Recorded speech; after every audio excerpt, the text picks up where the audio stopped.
So I'm sharing the screen. We will discuss today's newspaper. Right. So unfortunately, those who haven't read that Indian Express article, whatever I'm going to tell is going to fly out of your head, over your head, right? For the rest of the class, here the basic argument is this. Right. Now we will conclude more or less the entire discussion about Afghanistan in this particular article. Time and again, we don't have to discuss Afghanistan article. That is the last time we have. That is what we have understood last time, right? Now, so what Mr. Rajamohan, and there is one more article in Hindu opinion page. Both are in the lead opinions. Both of them are lengthy articles. So 3000 words summarized into this one particular chart and the analysis part. Now, so what he's trying to tell you is you don't have to fear whatever is happening in Afghanistan immediately. There are a lot of ramifications. There is India's own strategy. So before going into that, first of all, we need to understand the term called as strategic autonomy. The term is strategic autonomy. So what is autonomy? Autonomy means freedom, more or less. So what is strategic autonomy? Strategic autonomy. So you might have remembered in the school there are two groups, right? A group and B group, right? So you are a person. So you can be either friends with A group or you can be friends with B group. So if you are friends with B group, A group is angry. If you are friends with A group, B group is angry. So what do you do? Being a very smart UPS aspirant from that time onwards, so you play it very strategically. That means for sports, you are friends with B group. For studies, you are friends with A group. So whatever works for you, whatever suits your needs, you will change accordingly. Because you are friends in both groups and you help them in sports and you help them in studies. So both groups need you, right? Or they need you or you need them. You are strategically autonomizing. That means you are strategically working whatever is good for you. This is simplest way to understand strategic autonomy. Now, think about strategic autonomy in international relations. So you can call this as non-allied movement, right? You can call this also as non-allied movement, but the problem with non-allied movement is it's outdated. It's not discussed, at least in the present government. So that is why we choose something called as strategic autonomy. So India can be friends with the West, India can be friends with Russia, India can be friends with China, or India can be friends with Afghanistan or Pakistan. It doesn't matter. So the other party should not be offended, and even if they are offended, I am doing it for my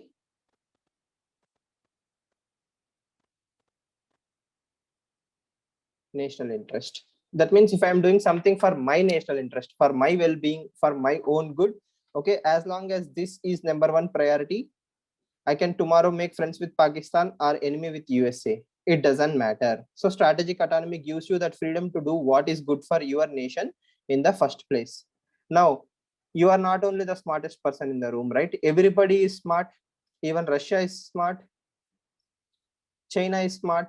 Pakistan is smart. So is Afghanistan. Everybody will do what they need. So that is their strategic autonomy.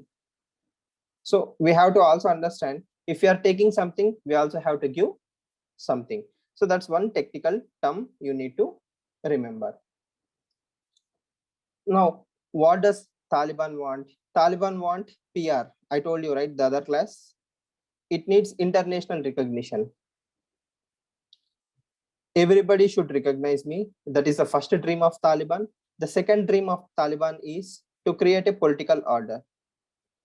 To create a political order. So what is political order? That means a set, a parliament, a president, a prime minister, group of ministers. So it's like a hierarchy. Somebody will be at the top, somebody will tell something, somebody will be implementing those things. Right now, Afghanistan is in no position to set up something called as administration. They are only looking for legitimacy. But the nod is, as long as you don't set up a political order, you are not going to get legitimacy. So it's a very tight knot that Taliban is in. Next, from last 40 years, more or less, Taliban who have fought with USSR, who has fought with USA, right? So all these Taliban group members, more or less, are exiles. They don't have any official loyalty or they don't have any political base. They have to create their base now. The only way they know is power and force. That is how they captured the power, right? If you look at all the Taliban photos that are coming from Afghanistan, you don't see a white flag and a pamphlet, right? You always see a AK-47 and a stick in the hands of a Taliban fighter. So power and force are the only two weapons that Taliban understand, and with that it is very difficult to set up administration. And a country needs administration. You have to take care of economy, you have to take care of international relations, you have to take care of medicine, you have to take care of 10,000 things. Unless you don't provide all these things, Afghanistan people will beat Taliban people, right? I mean Taliban group. So only when you provide good administration, Taliban can stay in power. For good administration, you need to be friends with West more or less. As long as West makes you an enemy, even Russia could not withstand the pressure of the West. Who are West? Europe and USA more or less, all the NATO groupings, right? So if if the West is considering you as enemy, you cannot grow. So that is why this anti-USA alliance. So from tomorrow onwards, I won't be accepting, participants after 5:40. So try to be joining the class before 5:40. Okay. Now coming back to the West part. I was saying anti-American alliance. Anti-American alliance was created just because America imposed sanctions on Russia. America had trade issues with China. America had issues with Pakistan, Iran, if you remember the square, right? So all these countries are against America because America has some financial control over these four countries. In the same way, Taliban right now cannot work without the help of support of USA. Yes, that's basic. So it will take at least a decade, or if not, at least, let's say not decade, of 5 years to even see something called as normalcy. Yes. So what can China do? China can probably send some money. China can probably invest in medicines. China can fight for human rights, but China cannot replace America. The money that America is willing to give to Taliban or Pakistan for not Taliban, to Afghanistan or Pakistan for reconstruction is not coming from any other source. Okay, so that's why it's very, very important to be in the good books of West. So what does West need? If you see the term core ideas, it's visible, right? Core ideas. West core ideas are human rights, liberty, equality, not fraternity, human rights, liberty, and equality. These are the core ideas of West. Okay, what is the core idea of Taliban? To establish a Islamic emirate, to follow Sharia law. Okay, that is the core tenet of Taliban. These two things are opposite to each other. I'm not saying entire Islamic law or Sharia law is opposite to human right. Okay, the interpretation that is done by Taliban is very hard. They are extremists. They are extreme right. Okay, total religious, misinterpretation in a way, right? So that is why these two ideas are not going to work together. Suddenly, Taliban cannot say, I am no longer extremist, I am a moderate. Okay, women can work, or it's okay to wear jeans. You are not going to hear all these things from Taliban. Why? If Taliban says certain things like that, the core idea, which is attracting youngsters or fighters, or what we call as brainwashed people, right? Okay, how can you make someone go for suicide bombing unless you are driving extreme ideology? One day you are saying extreme ideology, the next day you are coming and saying, it's okay to watch a movie in iPad.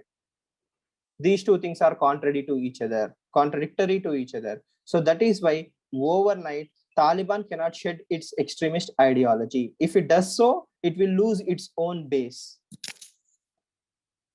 So that is where the biggest weakness lies of Taliban lies. And this extreme ideology is outdated. It's Stone Age. Again, please remember, it's not about Islam. It's the extreme interpretation of Islam. It's Stone Age interpretation. Stone Age interpretations don't work in 21st century. Yes, And when you play with fire, what will happen? Fire will burn your hands. Pure common sense. So if you play with Taliban, it will affect Pakistan. It will affect Iran. It will affect China. It will affect Russia. So it's only a matter of time when this bomb is going to blast. It's like a time bomb. Okay. No one can control the Taliban as long as they belong to the, I mean, they believe in the core ideas. Okay. The moment they give up the core ideas, what will happen? They will have their own internal problems. So it's very evident that they are not going to give up their ideology. It's very evident that they cannot control Afghanistan unless they make friends with West. They give some space to liberty. These two things cannot coexist in 21st century. Now, what else is there? So Taliban is Stone Age, according to me. That is my term, right? Anyhow, so Afghanistan is modern. In the last 20 years, from 2001 to 2021, infrastructure, roads, technology, these things have reached normal people of Afghanistan. Okay. These things have reached normal people of Afghanistan. So if Taliban is doing something extreme, okay, somebody might record a video silently or secretly and share it with the rest of the world. So Taliban cannot hide, we are no longer extreme. Yes. And these Afghanistan normal citizens who are used to liberty, freedom, and all these things suddenly cannot go back to the barbarian ways of Taliban. So somebody has to come into the middle path. Who is that somebody, or who is going to bring them all to the discussion table is a very, very important negotiation we have to understand. Now, that is why there is an article in yesterday's Hindu and today's Hindu, Indian Express. Everybody is saying Pakistan cannot claim total victory because it is playing with fire, and fire never works out in the favor of the person who is using it, right? I mean, in extreme scenarios. So it's a very, very dangerous scenario for Pakistan. It might look like a temporary victory, but long run, Taliban is going to be a headache. Why? Anything done by Taliban will be blamed on Pakistan. Or if China is involved, on China. So that is why China is doing something called as touch me not policy. We are waiting and watching. Okay, we will wait and watch. So in all these senses, there might be some small issues in relation to internal security towards India. Indian army is more than capable to handle it. Indian security forces are more than capable to handle this particular threat. So we need not totally worry about Taliban as of now. So let it be a slow burn topic. You have learned all the major themes that you are supposed to run. What is India's strategy? India's strategy, according to Mr. Raja Mohan, is masterly inactivity. What is masterly inactivity? That means we are waiting and watching, and at the same time we are saving our energy, reserves, resources, everything when the time is right. Do you remember the soft power argument? So if and when the Taliban even gives us 1% opportunity to either export medicines, right, to evacuate someone, to help someone, we will be more than willing to do. Okay, even if Taliban comes into power through election or something, we will be ready to talk to Taliban to provide the same things. Yes, this will always be appreciated by Afghanistan people, because Afghanistan people and the West and India, all of them love liberty, equality, and freedom. Okay, we are not looking at the Taliban as an end or a resource, as a tool. Okay, we are seeing them as human beings. But how is Pakistan seeing Taliban? Pakistan is seeing Taliban as a tool. How is Pakistan seeing Afghanistan? It is seeing Afghanistan as a tool to get more from the West or from China. So in the eyes of Pakistan, Afghanistan is just a tool to get more funds from West or China. Again, at the risk of repeating myself, tomorrow onwards after 5:40, I won't be allowing any participants, even if there is an internet connection issue, right? Okay, so I hope you understand. So India's perspective is welfare of Afghanistan. Pakistan's point of view is use Afghanistan to gain something else. Okay. If you understand this theory and whatever we have discussed in the last 4 classes, even in September 2022, when you are going to write your mains, okay, I can guaranteedly tell you, you can write 250 words without any stress. Okay. Now, if you have read those 2 articles, if you find any questions, please let me know. And please remember one small thing. West has invested money plus people. Okay. Especially USA has invested both money and people. India can invest only money. India can never send its army to Afghanistan. Pakistan is neither doing both. Okay, it is taking someone else's money. It is taking the money of USA or China and giving it to the Afghanistan or Taliban. Okay, China will probably invest only money, right? So you can understand the difference. The role played by USA is nowhere closely or resembled by any other player. All talk, no action. Okay, when Afghanistan becomes normal, we will make friends. Okay, none of us are actually bothered about Afghanistan. So be very pragmatic. When somebody criticizes USA left, right, and center, okay, it deserves some blame. It deserves around 80% of the blame for destroying Afghanistan. Okay, I totally accept that. At the same time, when USA was there in Afghanistan, except India, okay, no other major player even thought of investing 10%. India constructed a parliament building. Okay, India constructed a road. India constructed hospitals. Yes, India did all these things while USA was providing the cover. Okay, you cannot say more or less the same thing about the rest of these countries.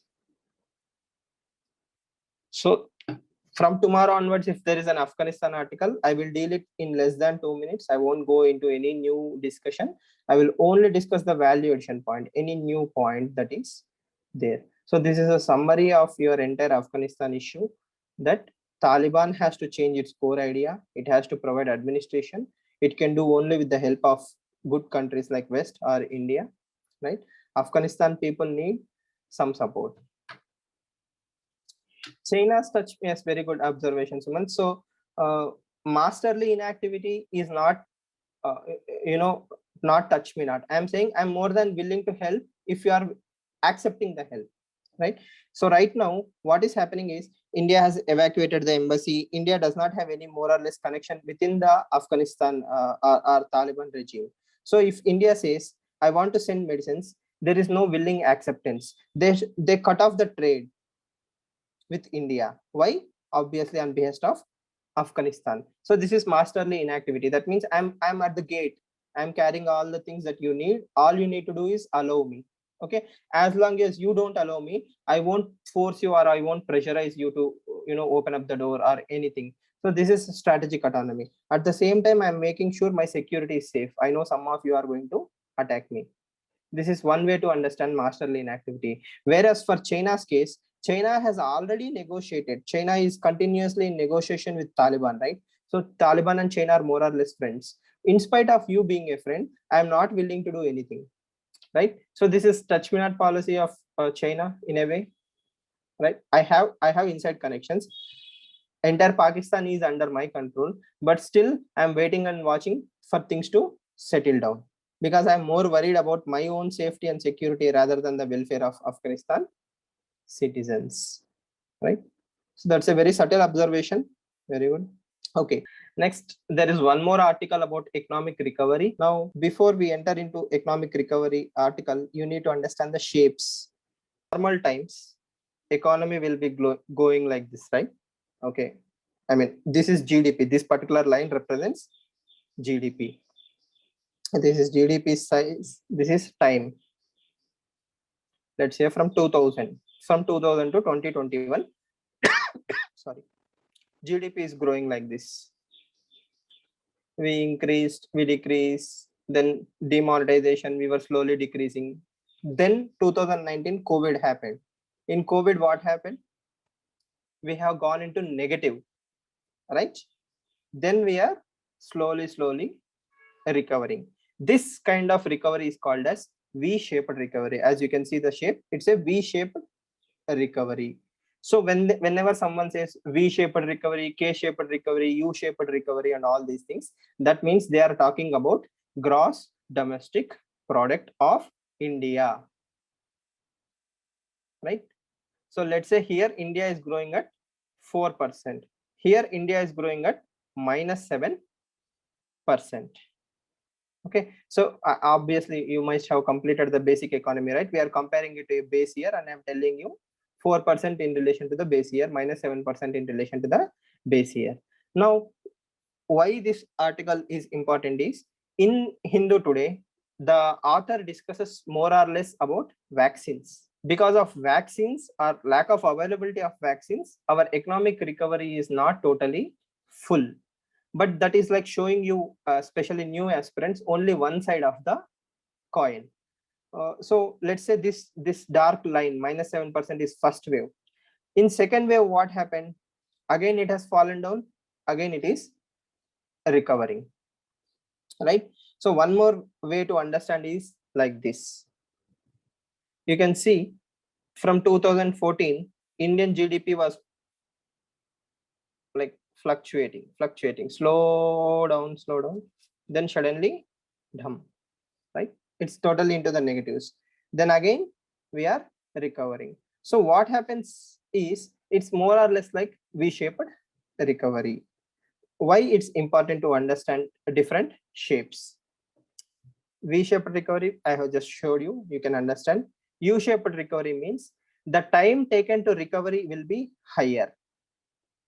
Yes, we crashed, we immediately recovered. That is why it's V. But let's imagine we crashed, but we took some time to recover. That is U-shaped recovery. Now, the rest of shapes are not so important for you, but especially V-shaped and U-shaped are important. Now, even more important shape is K-shaped recovery. So it's like K, right? K-shaped recovery. It's like a fork in the road. Now, why K-shaped recovery is very important? So this is for overall economy. Yes. This is for, let's say, rural versus urban, or rich versus poor, right? Or children of literate people, literates versus illiterates, something like this. I will tell you. Just imagine a rickshaw puller is there. Yes, his family is going through like this normally. In COVID times, total lockdown, his entire income went downwards, right? But think about a software engineer. His life was also going like this. But in COVID time, what happened? Work from home, internet, buy a laptop. Okay, you're totally fine. At the same time, some of them got bonuses. They invested in stock market. So his family savings actually increased. He invested in the stock market or Bitcoin, boom, and all these things. His money actually increased. So this is K-shaped recovery. In pandemic time, lives of certain people got richer, whereas life of certain people got destroyed. Okay, so this K-shaped recovery means same scenario, certain people got benefited, certain people got totally destroyed. For example, online education. Okay, normal schools got shut down, they got closed down, teachers lost jobs, students lost learning. But if you are from a privileged family, your father is a software engineer, he brought an iPad for you, you have access to Baiju or Vedantu or something like that, what did you do? You studied. Is a children who doesn't have any access to education versus somebody having access to digital education. Again, see, I am not using the K-shaped recovery purely in economic terms. I'm using the concept to explain you differences. But when I say K-shaped recovery, use it purely for economics. Okay, let's compare two countries, China, India. Both of them were like going like this. Okay, India went into slump, China also went into slump, but China recovered very quickly. From there, China is growing even better. Okay, India recovered, but again India has fallen. India has recovered, again India has fallen. Slowly, slowly India is growing. So this is like a K-shaped, right? You can understand K. Whereas China is increasing, India is still not totally recovered in comparison to China. So this is one way to understand K-shaped recovery. The other applications of K are rich versus poor and other dimensions. Okay, or you can even take MSMEs, micro, small and medium enterprises, small factories. They are in total losses. Whereas e-commerce based companies, they got into profits. MSMEs losses, e-commerce companies profits. K-shaped growth. Clear with the shapes?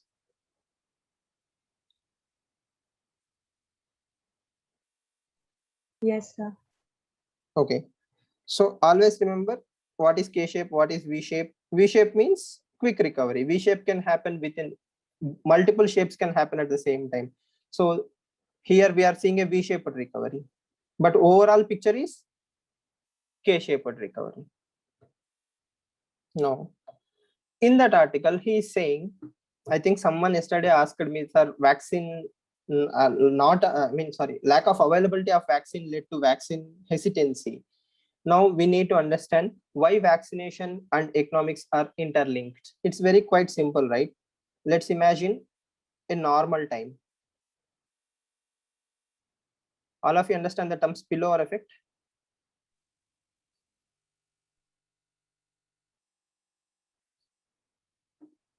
In normal times, what do you do? I will take a typical software engineer as an example. So a typical software engineer will consume goods. Okay, consume goods in the sense he will buy pizza, he will buy TV, he will buy mobile phones. Okay, he will watch movies in theaters again. All these are what? Employment generating activities. Yes. So when you consume goods, somebody has to produce goods. So that means demand is increasing. When demand is increasing, what will companies do?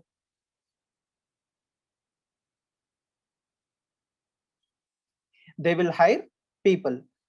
When people are hired, they are paid wages. Yes, just imagine you have a driver, you have a housemaid, or somebody is hired as a ticket collector in the PVR movie malls.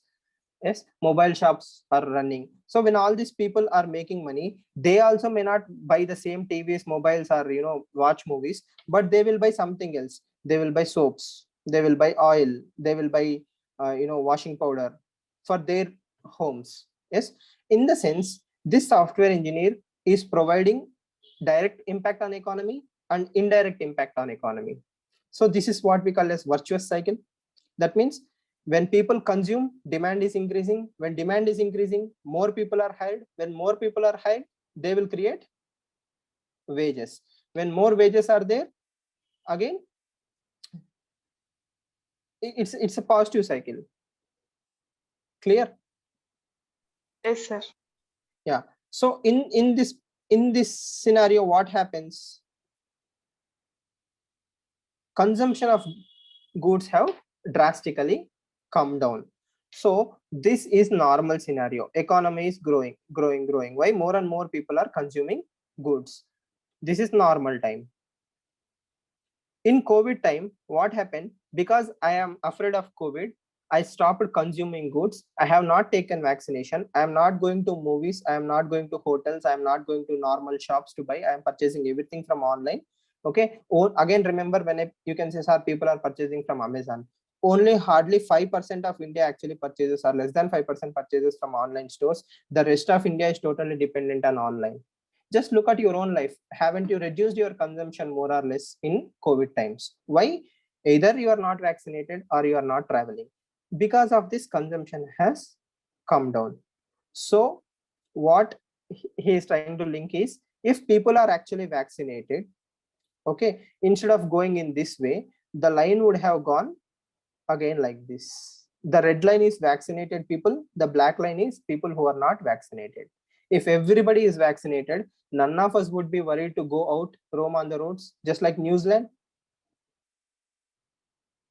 Yes, because all of us are afraid right now, at least I assume so, right? People are not consuming goods. So this is a huge problem. So that is how vaccination is linked to the economic growth. People has to consume goods. As long as vaccination is not there, people don't roam, people don't spend, people save money for worst case scenario. What is worst case scenario? First wave we have seen. I mean, in the first wave, people learned a lesson. Okay, we should not roam on the roads. When first wave came down, okay, everybody was roaming like heroes. Suddenly, second wave came, right? Then we realized, okay, we have to be very careful. So as long as these waves are there, economy is opposite.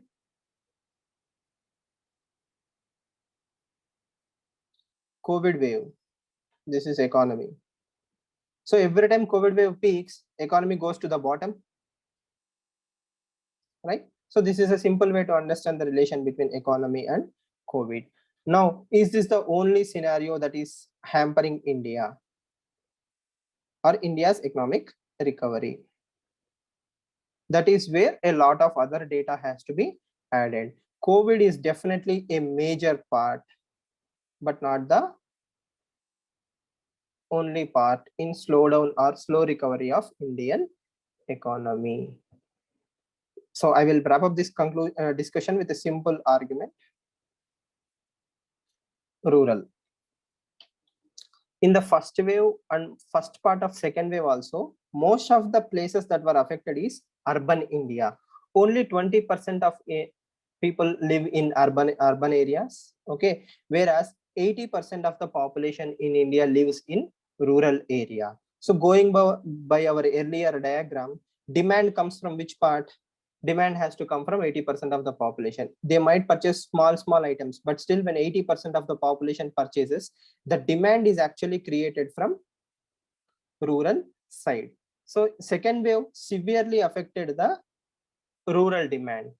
Because second wave severely affected the rural demand, there is no overall growth for the Indian economy. When rural economy recovers, that is agriculture and other areas, overall India can grow. As long as rural India is suffering, overall Indian economy will also suffer. Clear? Not suffer, suffer. Okay. I think Yashraj made a video on the same thing. So are we clear? So the link between vaccination. Now what can government do? Government is investing in vaccination. Any questions on that particular article? So I'm assuming you have read Hindu newspaper. So that is why I'm showing you all these things. So if you haven't read Hindu, again, as I told you, you won't be missing much.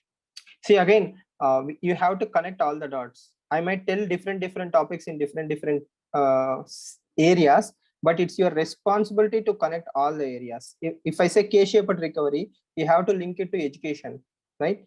You have to link it to women empowerment. Just think about it. A rural woman and a urban woman. Yes. So what do rural women do? Rural women have to collect firewood or dung cakes, cow dung cakes. So all these things have to be generated by rural women. After she wakes up, she have to spend some amounts of time on collecting all these things, blow the chulla, right, and make the things work. Whereas an urban woman who have an LPG stove, all she have to do is just switch it on. This has ambient air pollution. That means she will have a lot of indoor air pollution. She is creating her own pollutant sources. The firewood may be very fresh, so a lot of toxins are released. Yes, there is no proper ventilation in rural households. They are very small, congested, constructed in a very limited place. They are also used in slum areas, right? So if she is having asthma or some other respiratory diseases, okay, all this kind of traditional cooking will only aggravate it. Yes, her lungs will be damaged for a long time. And one more thing you have to remember is she won't be cooking alone. She will also take her kids. When she cooks, she also take care of her kids, right? They will be on her lap or something. So they are also breathing very toxic air. Yes.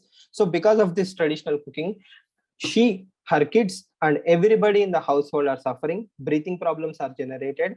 Her quality of life is coming down, and she has to spend a lot of time in collecting firewood, making the cow dung cakes and all these. So none of these are going to help her in the long term. So that is why we have something called as Ujjwala Yojana. This is a very important scheme for prelims, but overall concept is very important to understand. Now, what does LPG do? LPG will save you a lot of time. Government has understood this, and Prime Minister has promoted this scheme like anything, and it has reached a lot of area. I mean, lot of women households where women are getting the benefit. So it's a very simple story, but none of us has anticipated behavioral change will be the biggest hurdle. If you remember be change, the term behavioral change, I used in some other article. Yes, I hope you remember, especially relation to COVID, wearing masks in a particular district, you have to change behavior. In the same behavioral change, people still prefer to cook in traditional methods. Okay, even today you find many households who don't use pressure cookers. They say rice cooked in a normal traditional way is much tastier than the rice cooked in pressure cooker. Okay, in the same way, the meals made on traditional methods is much tastier than the meals made on LPG gas. Okay, again, there is no scientific research. Nobody can prove conclusively that this is true. But the thing is, people's behaviors are the biggest hurdle to all progress.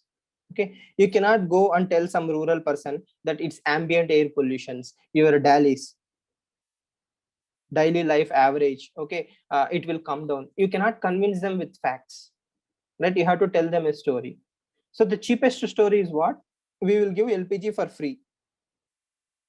Okay, till then people have purchased this story. They purchased LPG gas cylinders, stoves were given to them, fine. Now hurdle is behavioral change, refills. People are not going to the recharge points and get their LPG cylinders recharged. So this is the hurdle. Now once the first cylinder, which is given freely, is completed, people are going back to the traditional ways. So we cannot call this scheme as a failure, but we can call this as a scheme which needs a lot of investment in behavioral change. Okay, and the author in the Hindu is, she's also arguing that this may not be the perfect scheme. Okay, there we need to find other alternatives as well, but none of these things actually clicked. For example, she talks about solar cookers, right? So we are used to cooking in a certain speed. Solar cookers will take certain amount of time, so people are not happy. And that too in North India, for 3 to 4 months sunlight is not perfectly available, it's scarcely available. So solar cookers are not such a huge hit in North India. Then she talks about biogas, right? It has to be provided. That means all of these are better solutions than the traditional solutions, but any of these things should reduce the friction. So what is friction? A woman or the family should have least resistance to use clean technology. Least resistance. This is the most important part. As long as I have some resistance in between this and this, okay, I will stop using it and I will always go back. Even if it kills me, that is easy for me. I am used to that. For 30, 40, 50 years, people have lived like that. Suddenly you cannot change them. So what can be done? First of all, gas pipelines are very easy solution, right? So each and every village can have a biogas plant, right? Where all the waste, organic waste from the houses are thrown into that biogas plant. It will create that anaerobic aerobic reactions. It will create gas. That gas is pumped into each and every house. So you don't have to bring gas from thousands of miles. Local solutions from local problems. So local solution. But this plant has to be perfect, and these things have to be perfect. So if each and every village or colony or something like that, let's say 50 houses, every 50 house there is a biogas plant, which is very protected, which is very safe. Such gas can more than happily serve as a cooking fuel. and each and every household will have a direct pipeline connection. But these things take a lot of time and money to invest. So that is why government has thought about LPG. Common sense, LPG is cheapest solution than this, right? Okay, but this is more about a long-term solution. If you make, let's say, 10 villages in a state, if you identify 10 villages in a state and do this as a pilot project, okay, I'm sure some IAS officer somewhere have tried this. Okay, it has to be scaled throughout the country. 10 villages in India, you create a biogas plants for every 50 households. You are solving two problems. One is wastage of food. You throw a lot of organic food, right? All that food can be used for productive purposes. Clean energy in comparison to the traditional household mechanisms. Yes, so waste to energy, you are saving a lot of money on the gas, right? And it's free. The moment you say free, people will be more than happy to adapt to certain technologies. Does it make sense? Are you able to understand what she said and what I'm concluding?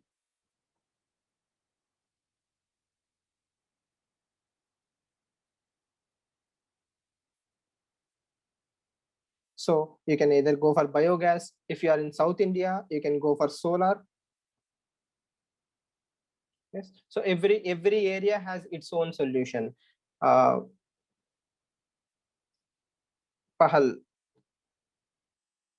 Again, see, once a scheme is replaced,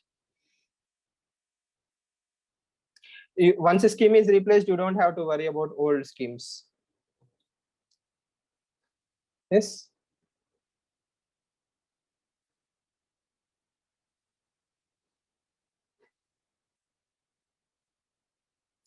Clear? Any other questions?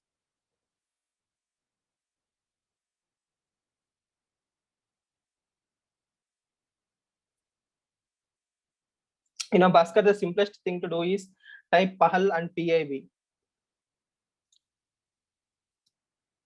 Okay. Yeah. Now there is one more article about cyclones. Now, I hope all of you have read this cyclone article. Yes. As you can see in this map, India have a lot of coastal area. Yes, 7,561 or 1 kilometers in length. So that is the amount of coastal area India have. Yes, and cyclones are a severe problem to India.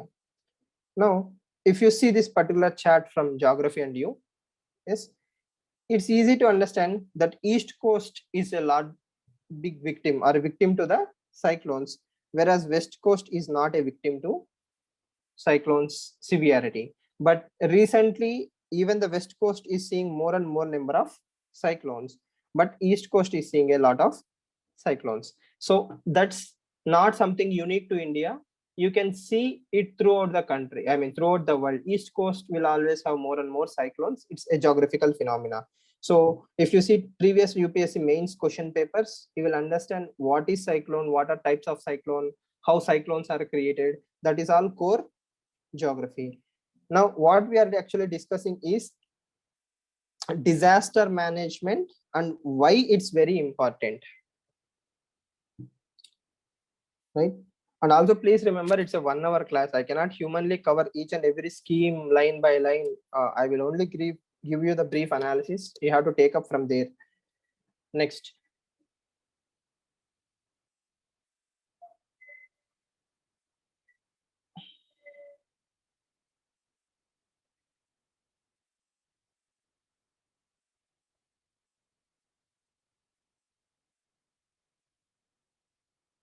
Now, what is revenue expenditure? That means it's something which is recurring. That means it keeps on coming again and again, like salary. Right? In the same fashion, disaster management has become, or disasters has become a recurring expenditure or a revenue expenditure for the state governments or union governments. So what do I mean by that? Whenever there is a cyclone, okay, it has a lot of aftermath. What is aftermath?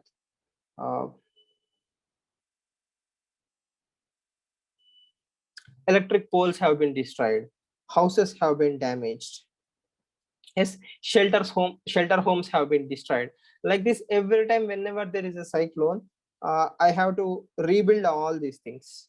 Okay, that's a expenditure. That's a fiscal. That's a revenue expenditure for the state. So fiscal deficit is increasing. That means these things are not planned by the state, but every year hundreds of crores of damage is being done, and we have to rebuild. Yes, shops have been destroyed, people have lost lives, so state has to give certain amount of compensation. In this way, whenever we keep spending a lot of money, it is not going to help the state grow. So what can be done? That is the crux of this entire article. When he talks about, east coast facing a lot of issues, west coast, it's technically correct, especially if we take Odisha, okay, West Bengal, we have seen increase in the cyclones. Now, what is government doing? Obviously, government has worked on predictions. Government has invested in satellites. Okay, government has invested in insurance, communication, awareness generation, shelter homes. Yes, government has done all these things. It's not like government has not done. Both state and central governments have invested a lot of money in covering all these things, but in reality, still we have a lot of problems because of unpredictability. Thanks to climate change, the severity of cyclone is increasing. Yes, frequency of cyclones have increased. Okay, now as a policy maker, what else can you do? Please remember, as I told you, academic suggestions. Yes, academic suggestions are easy, whereas when it comes to ground reality, he talks about disaster resilient infrastructure. Think about it. How many coastal areas constructions can be done in such high standards? Most of the time, cyclones and all these things, people don't use very high standards, and slums, yes, colonies and all these areas, they don't even follow the basic standards. Okay, so this is a long-term solution. See, I totally understand and appreciate what he's trying to tell, but the thing is, it takes a lot of heavy investment from individuals, not only from the state. I can tell you that cyclone is coming. Not only that, sea levels are rising, right? By 2050, when the Arctic and other ice caps will melt, okay, a lot of coastal areas will drown. I cannot tell people, in 2050 slum is, your slum will be totally under the sea, please don't construct here. They won't be in a condition to listen or understand, right? So one solution, as you rightly point out, is mangroves.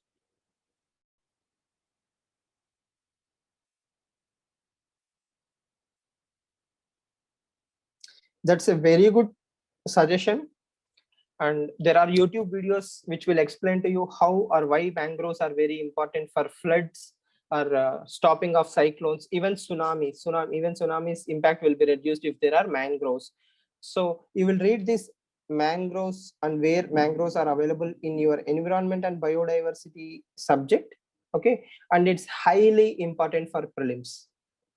So just keep an eye on the term mangroves. No PhD needed. Everything is already available in one or the other material.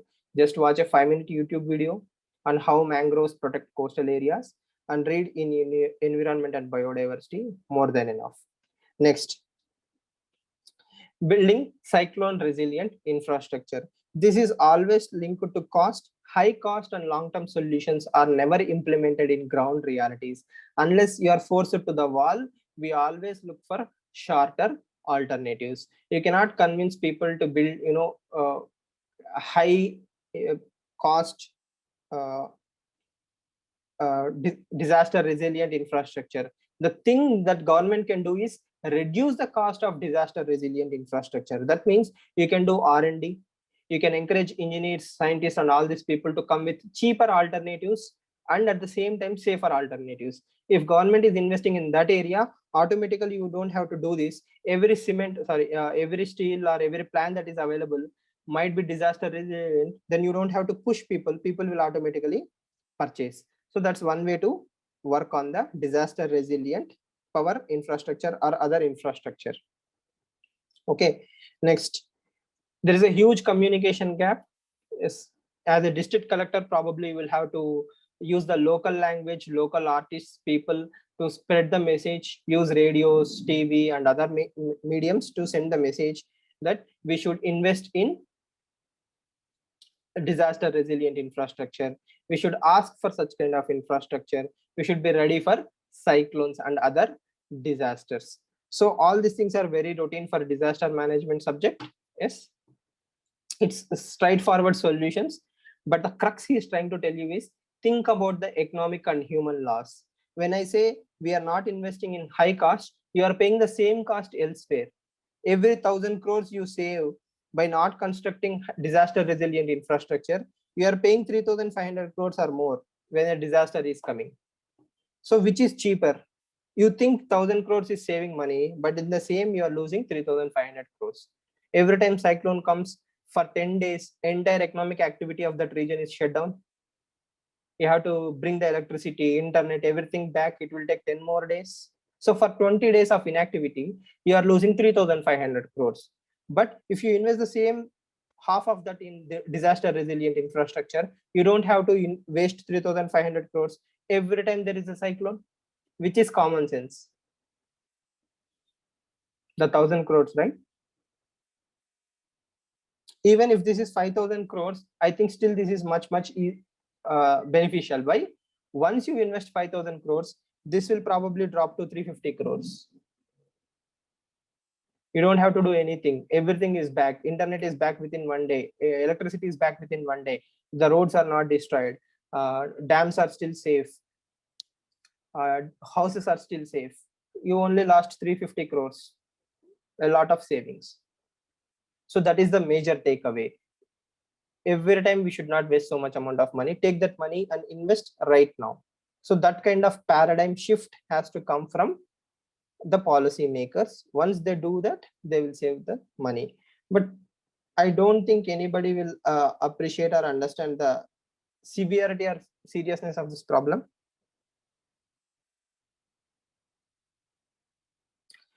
Prevention of cyclone is impossible, right? We that's not something in our hands. But okay, prevention of cyclone destruction. You have to evacuate people. Loss of life can be reduced by evacuations. Yes, and coastal regulation zones. That means you cannot construct houses. Let's say if this is the river, you cannot construct houses, let's say 200 meters from the coastal area. So when floods and all these things happen, you are safe. And underground cabling. I will share the NDMA guidelines if that if it makes sense. Okay, just check out the NDMA, National Disaster Management Authority guidelines. It might give you some idea. Any other questions?